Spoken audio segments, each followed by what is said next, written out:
Hello नमस्कार, आप देख रहे हैं पावर भोजपुरिया चैनल। और बता दें कि पावर स्टार पवन सिंह जी और ज्योति सिंह जी दोनों एक हो चुके हैं, जो कि हाल ही से इन दोनों का तलाक का मामला चल रहा था कोर्ट में। और 1 साल से ये दोनों अलग अलग रहते थे और पावर स्टार पवन सिंह जी ने फिर ज्योति सिंह का हाथ थाम लिया है और ये दोनों एक साथ रहने का निर्णय कर लिया है।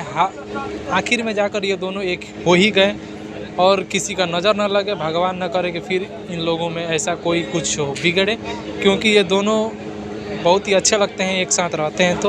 और पावर स्टार पवन सिंह जी ने फिर अपने नाम और रुतबा, वो मेन से एक बोले थे कि हमारा नाम को मिटाना चाहते थे और वो पकड़ लिए, बात को पूरा जानकारी ले लिए हैं। इसलिए ज्योति सिंह को जो अपना दूरिया बनाए थे वो सब कुछ छोड़ छाड़ कर ज्योति सिंह का हाथ फिर से थाम लिए हैं।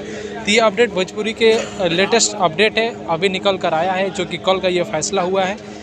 तो बता दें कि ये दोनों एक साथ आप सभी को कैसा लगा, ये और जोड़ी आप सभी को कैसा लगेगा, और ये न्यू ज़िंदगी का शुरुआत करने जा रहे हैं दोनों फिर दोबारा से। तो ये पावर स्टार पवन सिंह का सबसे बेस्ट दिन है कल का। और इस बारे में आप क्या सोचते हैं कमेंट करके ज़रूर बताइए। मिलते हैं नेक्स्ट वीडियो में, तब तक के लिए जय हिंद।